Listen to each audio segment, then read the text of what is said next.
वित्त मंत्री पी चिदम्बरम द्वारा लोकसभा में पेश किए गए अंतरिम बजट को उद्यमियों और व्यापारी प्रतिनिधियों ने बेहद निराशाजनक और अलोकप्रिय करार दिया है।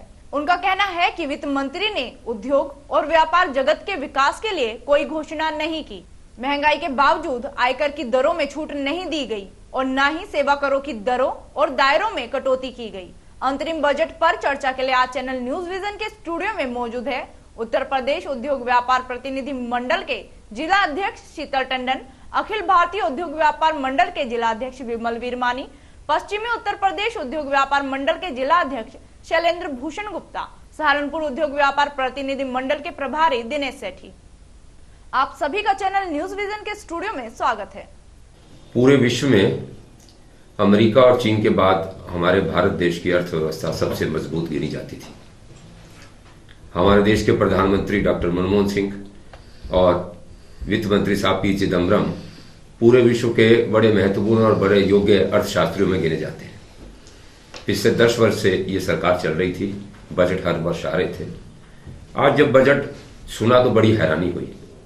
समाज का कोई भी वर्ग इस बजट से खुश नहीं है। कारण क्या है?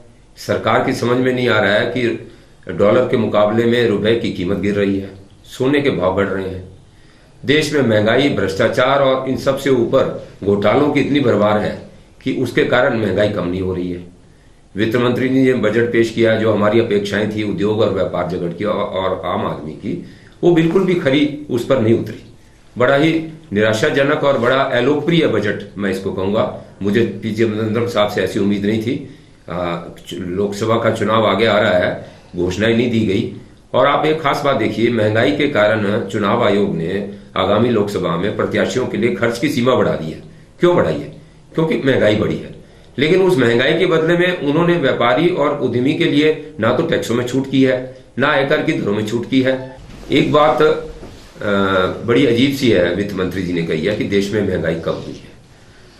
मैं ये पूछता हूं वित्त मंत्री से कि वो बताए कि किस चीज पर महंगाई कम हुई है।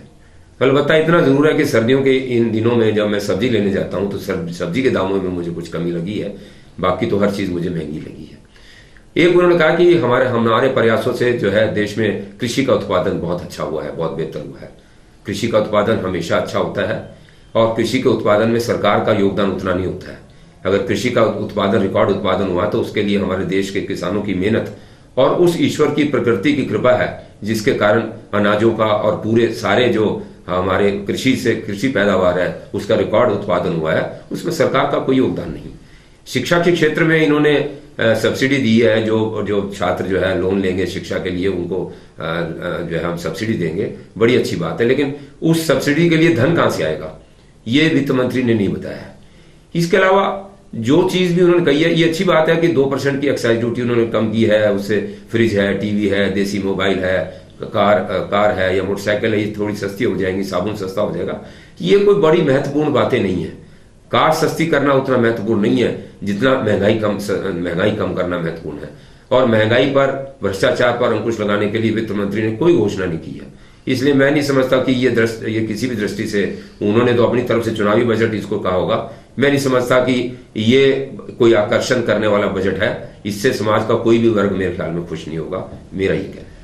अंतरिम बजट जो आज जिसे अंतरिम बजट कहा गया, एक हिसाब से चुनावी बजट है। इसमें इस चुनावी बजट में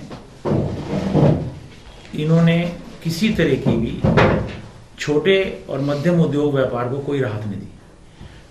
1.5 करोड़ तक की लिमिट एक्साइज की छूट की थी छोटी इंडस्ट्रीज को आज से 7-8 साल पहले। उसे आज तक 7-8 साल से सरकार ने उस एक्साइज लिमिट को नहीं बढ़ाया।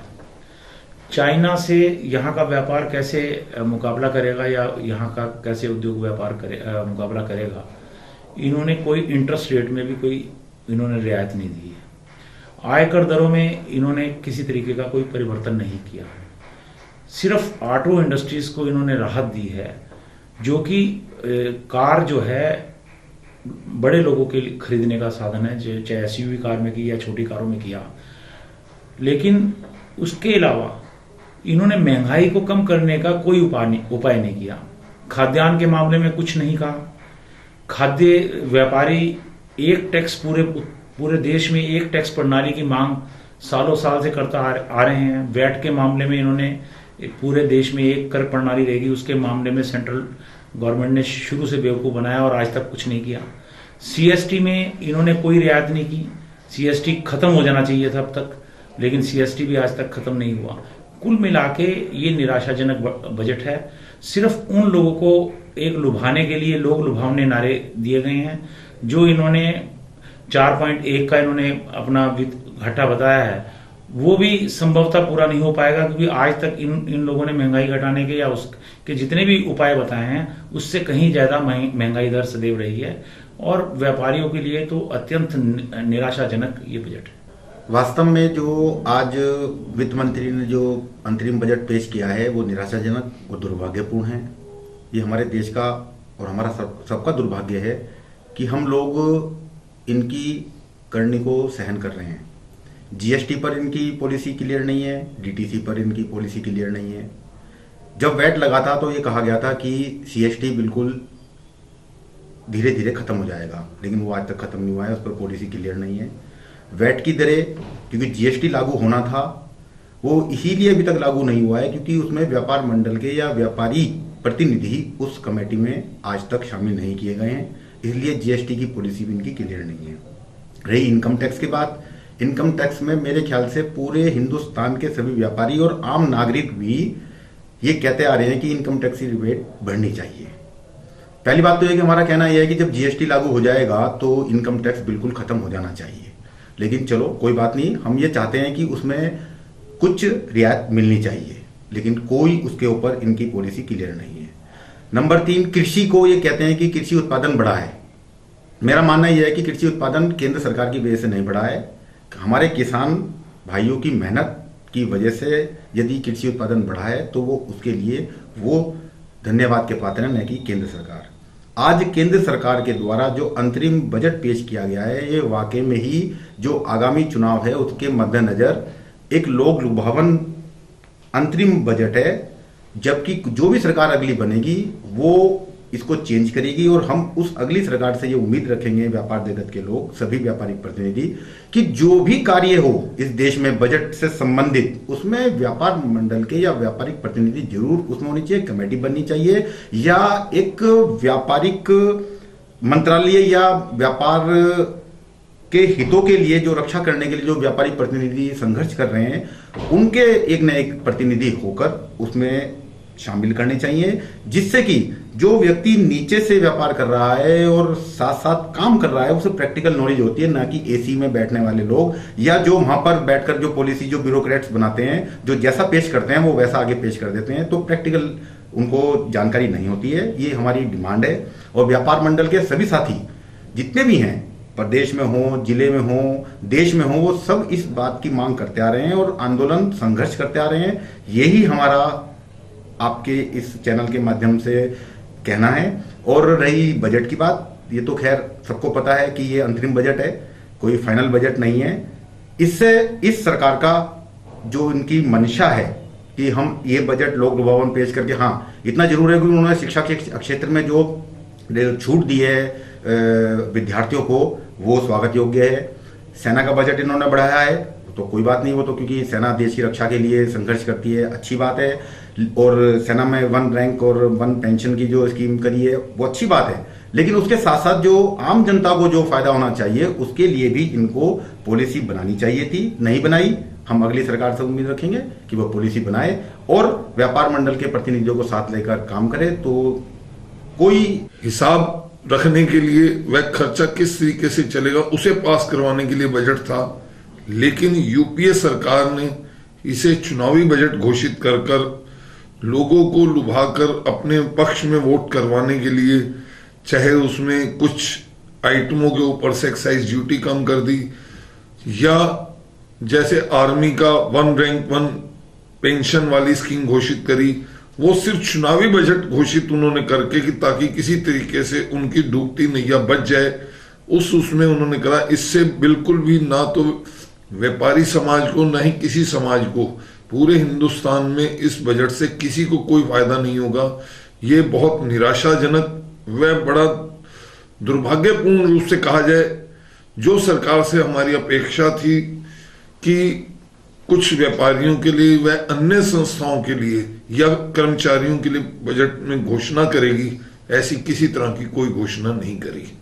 व्यापारी नेताओं का कहना है कि सरकार को बजट में आयकर की सीमा बढ़ाकर कम से कम 3 लाख रुपए करनी चाहिए। केंद्रीय बिक्री कर को शून्य किया जाना चाहिए। उद्योग और व्यापार के लिए राहत की घोषणाएं होनी चाहिए।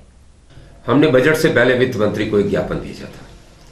उसमें मांग की थी कि आयकर की छूट की दरें महंगाई के कारण ऐसी होनी चाहिए जिसके अंतर्गत 3 लाख रुपए की छूट हो, महिलाओं के लिए 4 लाख रुपए, सीनियर सिटीजन के लिए 5 लाख रुपए और 75 साल से हमारे ऊपर जो सुपर सीनियर सिटीजन कहलाते हैं उनकी 6 लाख की छूट होनी चाहिए। इसके अलावा हमने कहा था कि सेवा कर की दरें और दायरे में कमी की जाए। सेवा कर तो दूसरे टैक्सों से बहुत ज्यादा है, न जाने कितने करोड़ अरबों रुपए सरकार को सेवा कर के रूप में मिल रहे हैं, उसमें कमी की जानी चाहिए, कटौती की जानी चाहिए। इसके अलावा हमने उनसे ये कहा था कि जीएसटी आप लगा रहे हैं, जीएसटी लगा रहे हैं, अभी जल्दबाजी मत जीएसटी मत लगाइएगा। आज वित्त मंत्री ने अपने बजट भाषण जब मैं उनका सुन रहा था, उन्होंने कहा था कि इस देश में अभी तक जीएसटी लागू नहीं किया गया, इसके लिए कौन जिम्मेवार है? तो वित्त मंत्री जी आप ही जिम्मेवार हैं इसके लिए। ना आपने इसको लागू करने से पहले इस पर देश के उद्योग और व्यापार जगत को जिन्होंने इसको लागू करना था, जिनके ऊपर लागू होना था, उनसे चर्चा की।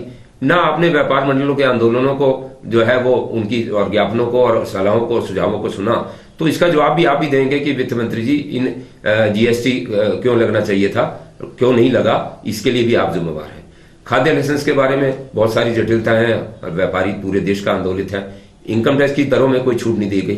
एंड सबसे बड़ी बात मैं समझता हूं वादा खिलाफी सरकार ने की है। जब 8 वर्ष पूर्व 9 वर्ष पूर्व वैट लगा था तो इन्होंने कहा था कि हम केंद्रीय बिक्री कर एक साल में 1% घटाकर इसको शून्य पर ले आएंगे। वो 2 साल 1% घटा, पिछले 5 साल से 1% भी नहीं घटा। तो आज केंद्रीय बिक्री कर भी 2% है, इसको 0 होना चाहिए था। इसके अलावा वित्त मंत्री मुझे ये बताएं कि आज की उन्होंने घोषणा मैंने महिलाओं के लिए क्या किया है, छात्रों के लिए क्या किया है, युवाओं के लिए क्या किया है, किसानों के लिए क्या किया है? कुछ भी नहीं, किसी वर्ग के लिए कुछ नहीं किया है। अगर हम उद्योग और व्यापार जगत का प्रतिनिधित्व नहीं करते हैं, हम विभिन्न सामाजिक संगठनों से और एक देश के एक नागरिक हैं और सरकार को विभिन्न टैक्सों के रूप में बहुत सारा राजस्व इकट्ठा करके दे रहे हैं, लेकिन हमारी कोई मान्यता नहीं है, हमारी कोई उस तरह से मान्यता, या जैसे ये कहते हैं कि हम आपका बड़ा आदर करते हैं उद्योग और व्यापार जगत का। इस बजट में इस सरकार ने लगातार उद्योग और व्यापार जगत की न केवल इस बजट में पिछले 10 बजटों में अनदेखी की है। ये उचित नहीं है। सरकार को सभी जो देश के जितने भी वर्ग हैं, सरकार के लिए सभी एक जैसे होने चाहिए। इन्होंने आम उपभोक्ता को आयकर की दरें जो नहीं बढ़ाई, इन्होंने बहुत गलत किया है महंगाई के इस दौर में। मतलब अपने लिए तो बढ़ा दी कि हमारा चुनाव का खर्चा तो बढ़ा दो, हम लोकसभा के सदस्य बन जाए, एमपी बन जाए और हमारा 50% खर्च की सीमा बढ़ा दो, लेकिन हमें 1 रुपए की भी छूट नहीं दी इन्होंने। और उपभोक्ताओं को, देश के लोगों को, व्यापारियों को, उद्योग जगत को, समाज के सभी वर्गों को इस बजट से बेहद नाखुशी है। वो इस बजट से बिल्कुल भी संतुष्ट नहीं है। धन्यवाद। सबसे छोटे उद्योगों के लिए जो 1.5 करोड़ की लिमिट की है, कम से कम 5 करोड़ रुपया होनी चाहिए। आयकर की दरों में जो इन्होंने 35% का फर्मों पे टैक्स लगा रखा है, उस टैक्स को इन्हें समाप्त करना चाहिए था आयकर में। जब आप इंडिविजुअल टैक्स ले रहे हैं, व्यक्तिगत टैक्स ले रहे हैं, तो आयकर का 35% का कोई उसमें तुक नहीं बैठता है। सीएसटी जो है 0% होना चाहिए, जो इन्होंने वादा कर रखा है, जो आज से 4 साल पहले सीएसटी 0% हो जाना चाहिए था। खाद्य सुरक्षा अधिनियम में इन्होंने बहुत छोटे व्यापारियों को भी शामिल करने का काम किया है। जिन लोगों को इस चीज की जानकारी नहीं है, उसे भी इस बजट में शामिल करके उन लोगों को राहत देनी चाहिए थी। उसमें इन्हें कोई एक स्टेट सही पॉलिसी बनानी चाहिए थी। और सबसे बड़ी बात है कि एक्साइज दरों को तर्कसंगत बनाया जाए। पेपर उद्योग इस समय सबसे बड़ी कठिन स्थिति में है। जो पेपर मिल है वो सबसे कठिन स्थिति में है। उनका इन्होंने एक्साइज में पहले 3500 टन की छूट थी, उस 3500 टन की छूट को इन्होंने वापस ले लिया था और उस पे इन्होंने 8% की एक्साइज लगा दी थी। वो इंडस्ट्री बहुत कठिन दौर से गुजर रही है। उसके साथ जुड़ी हुई छोटी उद्योग बहुत सारे हैं जो उनके साथ जुड़े उद्योग हैं, उन लोगों को राहत मिलती है अगर उसे ये एक्साइज से एग्जम्प्ट करते अन्य देशों के मुकाबले। और एक्साइज की दर मैक्सिमम 12% होनी चाहिए। पेट्रोल डीजल पे जो इनके रेट हर बार बढ़ते हैं उसी हिसाब से एक्साइज और वो चीजें बढ़ जाती हैं जो महंगाई बढ़ने का प्रमुख कारण है। उन दरों को, एक्साइज की दरों को तर्कसंगत करना चाहिए, एक समान कर दें अगर उन्हें पेट्रोल डीजल में करने हैं, और पूरे देश में पेट्रोल की दरें निर्धारित करने का जो राज्य सरकारों को राइट है वो समाप्त होना चाहिए था इस बजट में। पूरे देश में पेट्रोल डीजल की दरें एक होने से इंडस्ट्रीज को और व्यापार को बहुत बड़ा बढ़ावा मिल सकता है। अंतरिम बजट पेश हुआ है, दुर्भाग्यपूर्ण है, परंतु हम ये चाहते हैं कि एक तो पूरे देश में एक ही कर प्रणाली होनी चाहिए। नंबर 2, जो सब्सिडी, जिन आइटम्स पे सब्सिडी दी जा रही है वो हम चाहते हैं कि आर्थिक आधार पर दी जानी चाहिए, न कि जातिगत आधार पर, क्योंकि हर जाति में लोग अमीर गरीब होते हैं, तो आर्थिक आधार पर सब्सिडी देनी चाहिए। नंबर 3, इनकम टैक्स में जो बहुत सारी असमानताएं हैं उसमें समानताएं होनी चाहिए, क्योंकि जब व्यक्ति इनकम टैक्स दे रहा है तो उसके बाद उसके ऊपर कोई वो टैक्स नहीं लगना चाहिए। केंद्र सरकार ने भी कहा था कि जब वैट लगा था, पूरे देश में वैट लागू किया गया था, विदेशी टैक्स प्रणाली को यहाँ पर लाने के समय ये कहा गया था कि CST समाप्त किया जाएगा, तो वो बिल्कुल समाप्त होना चाहिए। कर प्रणाली एक होनी चाहिए और कृषि को इन्हें और सब्सिडी देनी चाहिए, क्योंकि किसान आज हमारा आत्महत्या कर रहा है क्योंकि उसको उसकी पैदावार का पूरा फल नहीं मिल पा रहा है, तो कहीं ना कहीं वो परेशान है। तो क्योंकि हमारा देश कृषि प्रधान देश है, कृषि प्रधान देश बना रहे, इसलिए किसानों का ध्यान रखे, उन्हें सब्सिडी अधिक देनी चाहिए। और हम यही चाहते हैं कि पूरे देश में जो प्रांतों को इन्होंने GST में कुछ कर लगाने की पावर्स दी हैं, तो वो ऐसा ना करके ऐसा किया जाए कि जिससे कि टैक्स कलेक्शन एक साथ हो और उसका डिवाइडेशन ये केंद्र सरकार और राज्य सरकार अपने आप अलग अलग कर ले। ये ना हो कि राज्य सरकार अलग टैक्स लगा रही है, केंद्र सरकार अलग टैक्स लगा रही है। उससे क्या होता है कि उपभोक्ता पिसता है, तो उपभोक्ता कहीं ना कहीं, हर आदमी कोई ना कोई उपभोक्ता है। तो हमारा यही मानना है कि ये रियायतें देनी चाहिए। अंतरिम बजट है, ये बात सही है कि आगे इसमें चेंज हो गए, तो यही उम्मीद है कि वो जो चेंज हो तो उसमें ये रियायतें हमें मिलनी चाहिए। इस अंतरिम बजट में अगर इन्होंने चुनावी बजट के रूप में ही घोषित करना था, तो जो यहाँ व्यापारी वर्ग है उसको इनकम टैक्स में छूट दी जानी चाहिए थी। जो पहले इनकम टैक्स जितने पर देय होता है, उससे आज जितनी महंगाई है, जितने खर्चे बढ़ चुके हैं, उस हिसाब से उतने अगर आदमी बजट मतलब इनकम टैक्स बचाने के लिए थोड़ा अपने प्रॉफिट कम दिखाता है, अगर सरकार इसमें बजट में थोड़ा सा बढ़ा लेती कि भाई 2 लाख के बजाय 4 लाख से कम पर इनकम टैक्स नहीं पे होगा, तो लोगों का बिजनेस और ज्यादा तरक्की कर सकता, क्योंकि नंबर 1 के काम से लोगों को बहुत फायदे होते हैं। लेकिन सरकार के द्वारा जिस टाइप से जो जितना ज्यादा टैक्स दे रहा है उतना बड़ा चोर, ना कोई उनको फैसिलिटी दी जाती है, ना ही जिस तरह दूसरे मुल्कों के अंदर, दूसरे देशों के अंदर जो ज्यादा इनकम टैक्स पे ही होता है उसको उसी तरीके की कैटेगरी में हर जगह सम्मान मिलता है। लेकिन हमारे देश में जो जितना ज्यादा टैक्स देता है उतना बड़ा चोर होता है। ये सरकार की नीतियां हैं, जबकि ऐसा कुछ नहीं। बहुत लोग टैक्स देना चाहते हैं, ईमानदारी और अच्छी जिंदगी जीना चाहते हैं, लेकिन सरकार भ्रष्टाचार के कारण, इन अधिकारियों के और अपने नेताओं के भ्रष्टाचार के कारण, सरकार जो जनता के लोग हैं वो भी इनसे परेशान होकर टैक्स चोरी करना चाहते हैं। अगर सरकार इसमें कोई रियायत दे तो अच्छा रहेगा। सेकेंडरी, इस क्षेत्र, पश्चिम क्षेत्र की जो एक बहुत समय से समस्या चली आ रही है, डबल रेल लाइन की, मेरठ से सहारनपुर तक, रेल बजट के अंदर उसका कई बार प्रावधान होने की बात आई, लेकिन वो हमेशा शून्य रहा। हमारी यही अपेक्षा है कि आने वाली सरकार, पहले तो इसी सरकार से अपेक्षा थी, लेकिन अब आने वाली सरकार से उम्मीद करते हैं कि जब वह फुल फ्लैश बजट घोषित करेगी तो डबल रेल लाइन का मार्ग जल्दी से जल्दी बने, ताकि इस क्षेत्र की और तरक्की हो सके। और सहारनपुर जिला, जब से ये उत्तरांचल बना है, सहारनपुर जिला एक कुएं के समान हो गया है। इसके लिए प्रदेश व केंद्र सरकार से हमारी अपेक्षा है कि आने वाले बजट में कोई इसके लिए प्रावधान हो, सब्सिडी हो, या यहाँ कोई बहुत बड़े बड़े उद्योग लगाए गए जिससे कि यह क्षेत्र तरक्की कर सके।